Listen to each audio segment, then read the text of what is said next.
And now I'd like to introduce business consultant for Managed Pay, Tina Azzarella.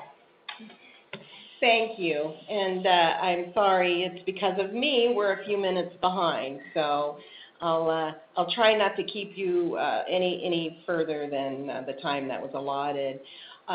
My presentation or webinar today is called Risky Business, and my goal was to just kind of provide some thought-provoking questions.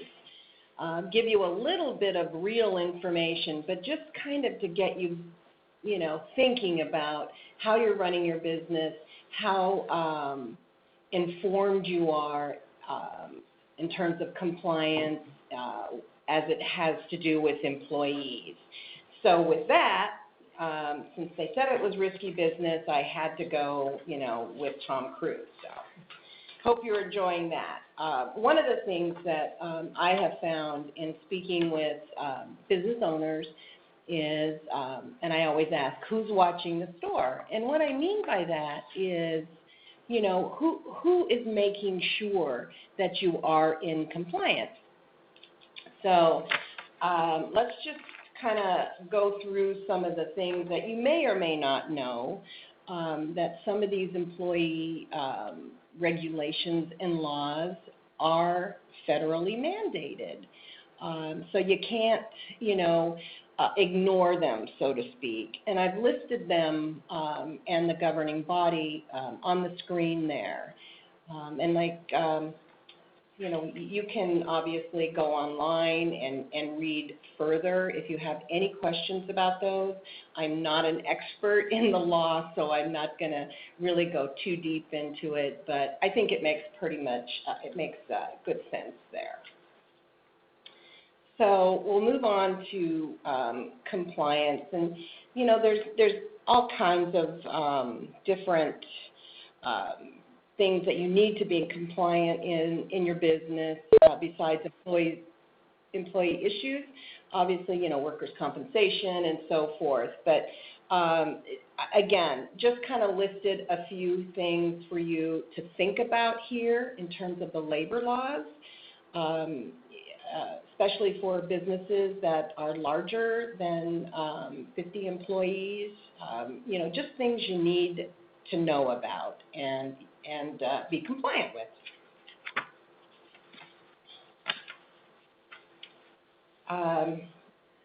One of the things that when I moved to Nevada, and everybody kept saying,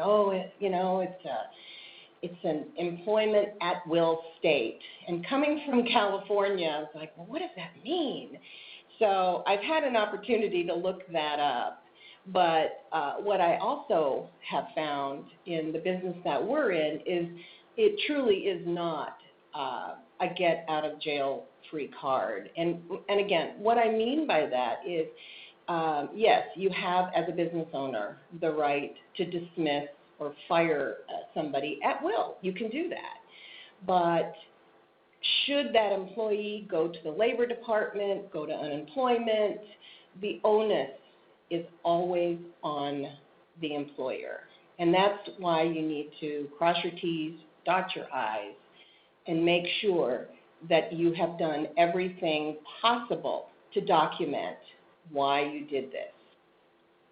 And always keeping in mind, you cannot fire somebody based on discrimination. So just a few things to think about to make sure that you're, dotting your I's, crossing your T's. Do you have an employee handbook? Is it professionally written? Has it been seen by a labor attorney? And, some of the things that I have found is that, when you start a business, you do a business plan, and you go from there. And then that business plan sits on the shelf probably for forever. You never look at it again. And sometimes that's the same as an employee handbook. If your handbook has not been looked at or anything in 10 or 15 years, you probably need to take a look at it. There are things now that are current, such as social media, that you probably need to address in your handbook, and that's just a couple of things. The other thing is providing training to your employees. Common sense says no, we shouldn't discriminate, we shouldn't, sexual harassment, but, just very slight little things happen in the workplace every day, and I think it's important that employees understand what that is, and you can do that by providing them some training. How am I doing on time? More? Oh, I'm almost done. Okay. The other thing that you also want to make sure that's part of your employee management is doing performance management, performance reviews. Some companies, they have policies. We do a 30, a 90, and then an annual.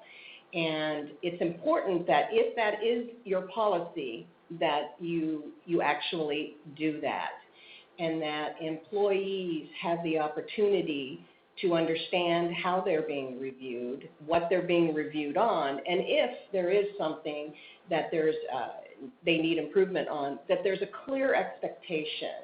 How is the company and the employee going to reach that goal to get this employee back on track and to be a good employee?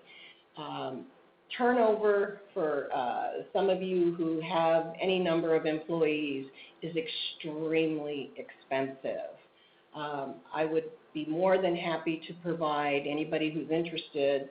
I have a handout that talks about, based on type of employee, what it costs to turn over an employee. At a minimum, it could cost you about $17,000 a year, depending on the type of employee. So I think good training, clear expectations of how to keep this employee on track are very, very important. The other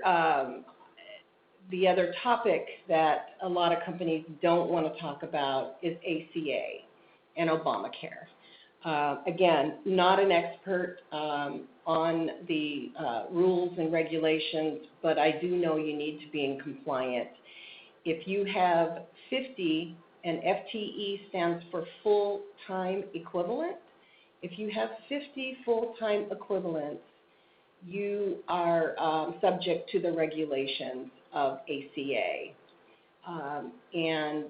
There are tests that you can run on your employees. Testing meaning, how do I find out whether or not, I might have 40 employees, but, based on overtime and so forth, it could qualify as a full-time employee.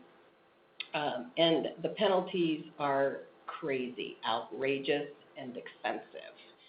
Also keep in mind, some employers don't understand that, I've got 20 employees over here at this branch, and I've got, 20 over here at this branch, and 10 over, if there's common ownership, that's 50 full-time employees, as well as, and again, you probably need to talk to a labor attorney about that to see if what the ownership, common ownership percentages are, because that's also pretty crazy to understand.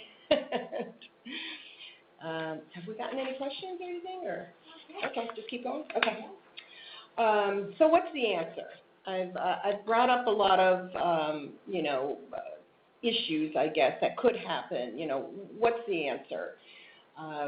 Some companies, they're either in the process of or already have professional human resource managers.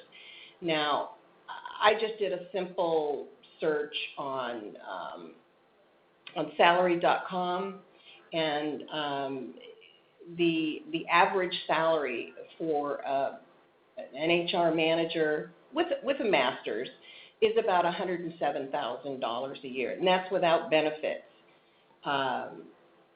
And that's here in Las Vegas. So it's very expensive to hire one, number one, and to keep one as well. So obviously it depends on your employee size. Again, compliance also has to do with safety and risk management. And again, just a simple search on salary.com will, show you the salaries that these folks command.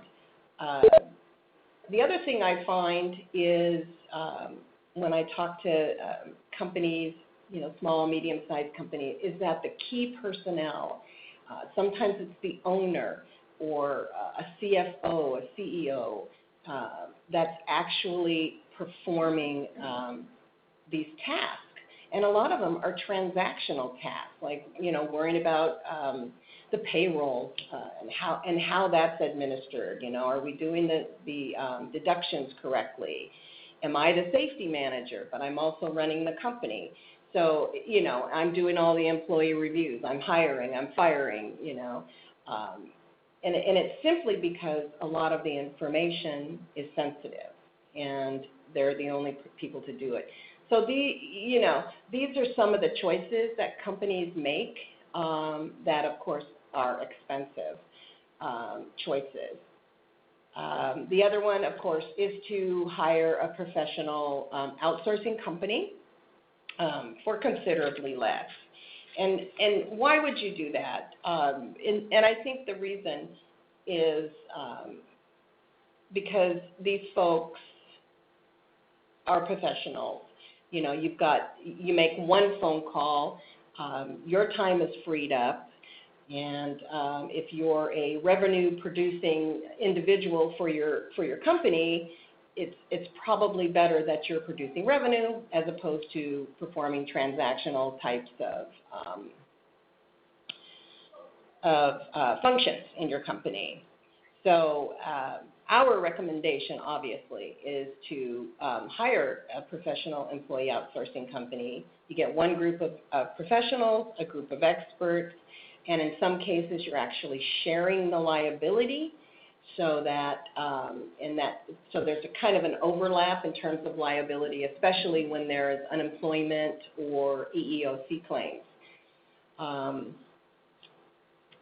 And I think you can read the rest there, the assistance with employee issues, legal issues, and of course reducing the turnover by 23 to 30% on average with a company like that when you hire an outsourcing company.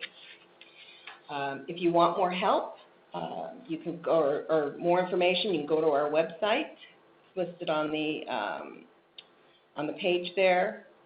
You can just shoot me an email, and I'll put you on our newsletter. And this newsletter is very, very informative. It has all kinds of great hints and articles, what's new, what's trending in HR, and so forth. And if you're interested, I'd be more than happy to sit down with you. You can, again, send me an email, give me a call, and I would love to come out and talk with you and just kind of see how you're doing things and maybe make some recommendations. With that, I'd like to thank the Chamber for giving me this opportunity to kind of chat with you guys today. If you have any questions, I'm here. Again, if you'd like to ask a question, you can type it into the chat box on the bottom left corner of the screen, or you can press *7 on your phone to unmute your line. Just one quick question that I thought of. Okay. What would you say the biggest difference that HR professionals or that businesses are going to have to change between last year and this year? What would you say would be a big change? Well, the biggest change is, depending on the size of the company, is ACA.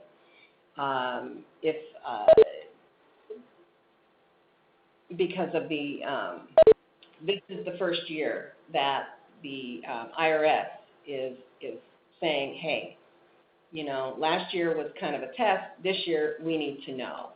Do you have full-time equivalents? How many of those? If you're providing health care to your employees, even if you're under 50, you have to follow certain rules as well in terms of how much the company contributes and so forth. So I would say that's the biggest. Oh, ACA, sorry, Affordable Care Act. All right, well, looking like we don't have any questions today, but of course, you can always direct your questions to Tina with the information on this slide, or you can send questions to the Chamber. I want to thank you all so much for joining us today for Chamber U. Thank you to Tina and to Manage Pay, and we will see you next week for another Chamber U. Thank you. Thank you.